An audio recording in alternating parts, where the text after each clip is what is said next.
How's your day going on? I hope all of you are in a good condition and happy feeling. Well, let me introduce myself first. My name is Asrel Sekar Maharani from class 4A of English Education Department, State Islamic University, Sunan Gunung Jati, Bandung. In this video, I want to tell you a story about the shopkeeper and the witch. Happy watching! In a forgotten corner of the city, at the end of a nondescript bakery was a small health food shop. It had been there for more than 40 years and was once popular. Now, a dwindling number of faithful regulars still drop in for the traditional arthritis remedies, but it was no longer enough to pay the rent. The owner was a white-haired old man called Mr. Robin, who lived in a flat above the shop. One evening, just before closing time, he sat at the counter with the day's meager takings and a pile of bills. He sighed and put his head in his hand. The door opened, and a young woman entered. She was dirty, her clothes were torn, and she shivered in the cold. "Please help me," she begged him. "I've had nothing to eat all day." Mr. Robin was a kind-hearted man, so he sat her down, brought her a hot drink, and made a bowl of porridge from the shop's last bag of oats. She finished the last spoonful and put down the bowl. "Thank you," she said. "You're very kind and you have proved yourself worthy." There was a flash and a loud bang, and the room filled up with smoke. When it had cleared, the beggar was transformed into a beautiful young woman in a black velvet cloak. "Because you are a good man, I will help you," she told the astonished shopkeeper.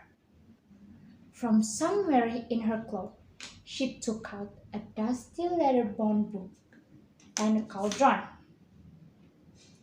And she said, "Now, what can I make for you?" Mr. Robin could only stare. "Come on," she urged. "What is it your customer most desire?" With an effort, Mr. Robin pulled himself together and said, To stay young, I suppose." She flipped through the pages and he glimpsed recipes for soaps and stews, but also love potion and memory tonic. Finally, she stopped at the elixir of youth. She bustled around the shop looking for ginger, rose water, primrose oil, and other ingredients and tossing them into the cauldron.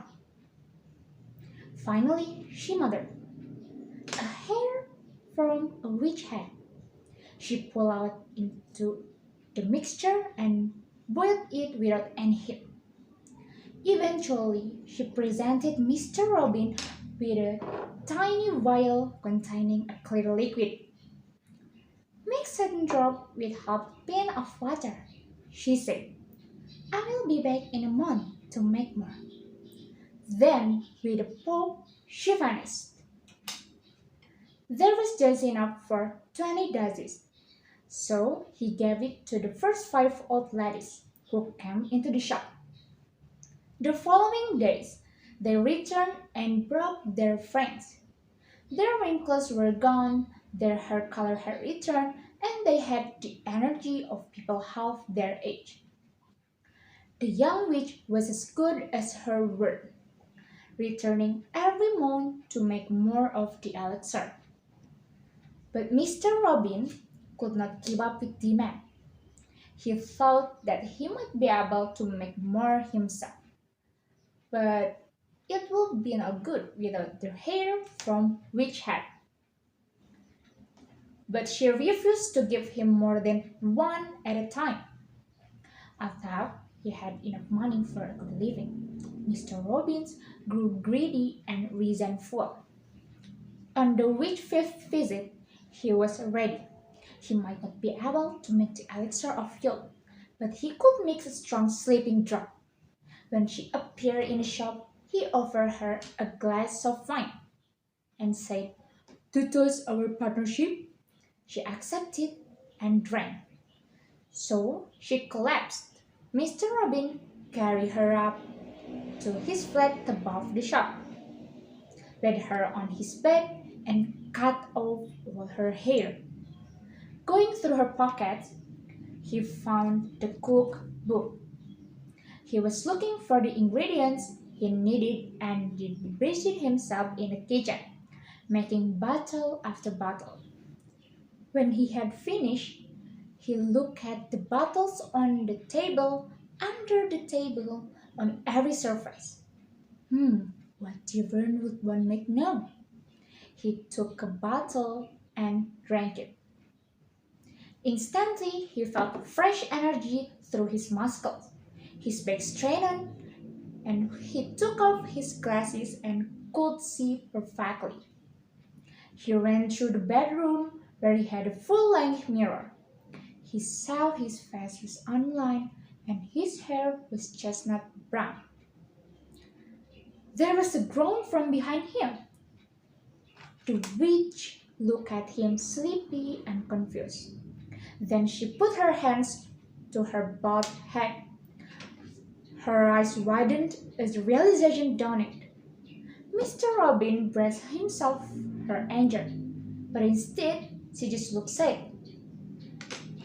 "You fool," she said. "You greedy fool."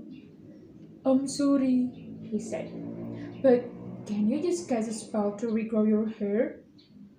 "Give me my cookbook back." He went to the kitchen and returned with the book. Then she said, "Turn to the last page." He did, and he saw in an earnest script was written, "Magic freely given brings comfort and help, but when taken by force, it means only death." A chill gripped his heart. "Take the magic bag," he said, panicking. "I don't want it." She shook her head and she said, "It's too late." When the shop hadn't been open for a week, the landlord asked the police to break in. They found only the body of a young man whose heart had suddenly stopped.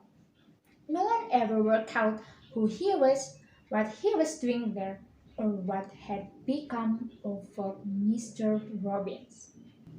The moral value you can get is be grateful for what you have and don't take what's not yours. Well, guys, that's all the story that I can tell you about the shopkeeper and the witch. I hope all of you can enjoy my video while you watching it, and you can take the moral value in this story. It is very kind of you to watch my video until the end, and I say thank you so much and have a great day. Goodbye. Wassalamualaikum warahmatullahi wabarakatuh. Stay safe, everyone.